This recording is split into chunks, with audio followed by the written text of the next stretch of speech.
Investigators are launching a new high-tech search today for a plane that disappeared more than 10 years ago. Investigators have just returned to the search area for MH370 with findings that are disturbing the entire aviation community. After 11 years of guessing, a combination of new satellite math and underwater drones is pointing to a spot no one looked at before. The Malaysia Airlines flight vanished from radar over the Indian Ocean with 239 people on board. Now Malaysia's Transport Ministry says a Texas-based marine robotics firm is starting a new deep-sea search for the missing plane. The promise of finding the 239 souls on board is finally within reach. This latest mission is not just looking for metal. It is looking for the truth behind a flight that refused to be found. So here's the deal on why this time is actually different for the search. Silent secrets of the Indian Ocean. The Malaysia Airlines flight vanished from radar over the Indian Ocean with 239 people on board. For over a decade, Malaysia Airlines flight MH370 has haunted the world. A modern Boeing 777, equipped with the most advanced tracking systems ever built, simply vanished from the sky. No distress call, no warning, just silence and then nothing. But now everything is about to change. This month, a new search has begun in the depths of the southern Indian Ocean. This is not another hopeful expedition into the unknown. This time, researchers believe they have finally cracked the code that has eluded investigators for 11 long years. New analysis, refined data, and a breakthrough in understanding the aircraft's final moments have converged into what many are calling the best chance humanity has ever had to solve aviation's greatest mystery. What most people don't realize is that the ocean floor in this area is more rugged than the highest mountains on land. For starters, the depth alone is enough to crush a normal submarine like a soda can. The searchers are using robots that can handle the weight of the entire ocean while taking pictures of the sand. These machines can stay underwater for days, scanning miles of the seafloor with sound waves. They are looking for anything that does not look like a rock or a ridge. The mystery has lasted so long that many people gave up hope, but the science has only gotten better with time. The newest math used to find the plane is based on how signals travel through the air. Every few minutes, the plane sent a tiny electronic hello to a satellite. These are called handshakes, and they are the only clues left behind. By looking at the timing of these signals, experts can tell how far the plane was from the satellite. When they map these distances, they get a long curve called the seventh arc. The problem is that the arc is thousands of miles long. Finding one plane on that line is nearly impossible without more help. That is where the new research comes in. Scientists have looked at how tiny sea creatures grow on pieces of the plane that washed up on beaches. By checking the shells of these creatures, they can tell what the water temperature was when they first latched onto the metal. This acts like a biological clock. It tells the story of where the piece traveled before it hit the sand. This data suggests the plane stayed in a specific temperature zone for a long time. This narrows the search area down from a massive ocean to a small strip of water. The experts are now focused on a place where the water is 3 miles deep and the ground is covered in thick mud. If the plane hit the water at high speed, it might be buried under that mud. This would explain why earlier cameras could not see it. Everyone's obsessed with the idea that the plane is just sitting there waiting to be found. The technology used now is much more powerful than what was used 10 years ago. These underwater drones can swim on their own without being tied to a ship. They use side-scan sonar to create a 3D map of the bottom. If they see something strange, they can go back and take a high-quality photo. This is hands down the best way to search such a large area. The ships above are like floating labs, filled with computers and people checking every inch of the map. They are looking for a debris field, which is a big area filled with broken parts of the plane. When a big jet hits the water, it usually breaks into thousands of pieces.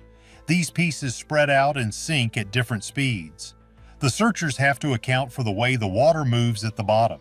It is a slow and careful process that takes months of work. Every time the weather turns bad, the ships have to stop and wait. The waves in the southern Indian Ocean are some of the biggest on the planet. This makes it hard to launch and catch the drones, but the team is staying out there because the new evidence is too strong to ignore. They believe the truth is resting in a valley between two underwater mountains. Everything about this flight was normal until the moment it wasn't. vanished into thin air. On March 8, 2014, Malaysia Airlines flight MH370 departed Kuala Lumpur just after midnight bound for Beijing. The flight was routine. The weather was clear. The crew was experienced. For the first 40 minutes, everything proceeded exactly as expected. Then the aircraft crossed into Vietnamese airspace and the world lost contact. The ground controllers heard the pilot say goodnight, and then the transponder went dark. This is the device that tells radar where the plane is and how high it is flying. Without it, the plane became a ghost. For a long time, the world thought the plane had just crashed right there. But military radar in Malaysia was still watching. They saw a plane turn around and fly back over the land. It didn't follow any normal flight paths. It stayed near the borders of different countries to avoid being caught. It flew across the peninsula and then turned toward the open sea again. This was not the behavior of a plane that had a simple engine failure. It looked like someone was steering it with a plan. The plane reached the Andaman Sea and then turned south. This is the part that confuses everyone. Why would a plane with 239 people fly into the emptiest part of the planet? There are no islands to land on and no ships to see it. It just kept going for hour after hour. The fuel was slowly running out, but the engines kept humming. The people on board were in total darkness. Investigators wonder if the air was taken out of the cabin, making everyone go to sleep forever. If the pilot was the only one awake, he would have been alone in the cockpit for a very long time. This theory is very dark, but it fits the way the plane moved. It bypassed cities and avoided being seen by anyone. By the time the sun started to come up, the plane was thousands of miles away from where it was supposed to be. The last handshake happened at 8:11 in the morning. This was over 7 hours after it first took off. At that point, the fuel would have been almost gone. The plane would have eventually stalled. This happens when the wings can no longer hold the weight of the aircraft. One engine probably quit first, making the plane turn in a circle. Then the second engine would have stopped. In an age where we can track packages across continents in real time, a massive passenger jet had become invisible. The initial confusion quickly transformed into global alarm. Search teams scrambled across the South China Sea, then pivoted to the Strait of Malacca. They shifted again as military radar revealed the shocking truth. The aircraft had not crashed shortly after losing contact. Instead, it had continued flying for half the night. This revelation changed everything. It meant the search was in the wrong place for weeks. I'm not going to lie, the early mistakes in the search might have cost them the best chance to find the wreckage. The jet was now a needle in a much larger haystack. Beachside revelations. For months after the disappearance, hope and uncertainty existed in equal measure. Families waited for news that never came. Investigators analyzed data that offered no clear direction. The ocean kept its silence. Then in July 2015, a discovery on Reunion Island shattered that silence forever. A piece of aircraft wing, battered by months at sea, washed onto a beach thousands of miles from where the search had focused. Forensic analysis confirmed the worst. The fragment belonged to MH370. The aircraft had indeed met its end in the Indian Ocean. This piece is called a flaperon. It is a part of the wing that helps the plane turn and slow down. When experts looked at it, they saw that it was not tucked in like it would be for a landing. It was out, which might mean someone was trying to glide the plane into the water. If the plane was glided, it could have traveled much further than anyone thought. More debris followed over the next few years. Pieces appeared along the coasts of Madagascar, Mozambique, Tanzania, and South Africa. Each fragment provided confirmation of tragedy while deepening the mystery. Some pieces were small, like part of an engine cover or a piece of the cabin interior. Others were larger chunks of the tail or the floor. Oceanographers traced the drift patterns backward. They used computers to simulate how the wind and waves move things across the water. They looked at the currents of the Indian Ocean, which move in a big circle. Their models pointed to a vast stretch of ocean southwest of Australia. This area is so remote and deep that searching it pushes technology to its absolute limits. The ocean floor there is over 15,000 feet deep in some places. That is deeper than the tallest mountains in the United States. The debris also told a story about the impact. If the plane had hit the water in one piece, there might be less debris. If it shattered into millions of bits, more would have washed up. The fact that only a few dozen pieces have been found suggests the plane might be mostly in one piece at the bottom. This would be a miracle for investigators because it means the black boxes are likely still inside the tail.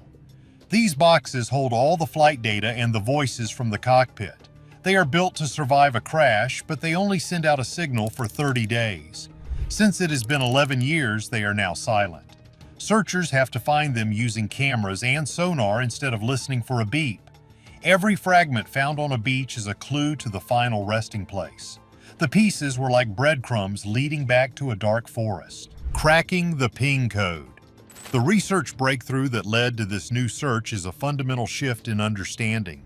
For years, investigators relied primarily on satellite handshake data. These electronic pings were the only clues about where the Boeing 777 traveled. Mathematical analysis of these signals produced a series of possible flight paths, but recent research has taken this further than ever before. Analysts have spent years studying the debris that washed ashore. They examined not just what pieces were found, but where and when they appeared. Advanced drift modeling has allowed researchers to work backward more precisely. This reverse engineering produced a startling result. The crash site was likely not where previous searches had focused. They were looking too far north. New analysis of the satellite data has refined estimates of the aircraft's speed. Some researchers now believe MH370 did not glide gently into the ocean. Instead, they think it entered a steep, high-speed dive. This is called a death spiral. If the engine stopped and no one was flying the plane, it would have rolled over and headed straight down. It would have hit the water at hundreds of miles per hour. This theory has profound implications for the search. It means the debris field would be smaller and more concentrated. It also means the wreckage would be very broken up, but the heavy parts, like the engines and the landing gear, would have sunk straight to the bottom. They would be sitting in a pile on the sea floor.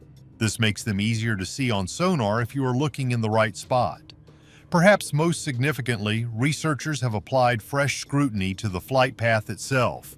By combining satellite data with atmospheric analysis and fuel consumption models, analysts have identified a narrower corridor. This zone lies just outside the areas already scanned.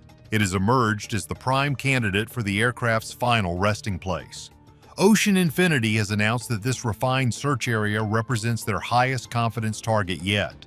For the first time since the investigation began, researchers are not simply searching. They believe they know where to look. They are using a new system called WSPR. This is a network of radio signals that travel around the globe. When a plane flies through these signals, it leaves a tiny disturbance. By looking back at the records from that night, they think they can see the exact path the plane took. Could the truth about this flight be more terrifying than the mystery itself?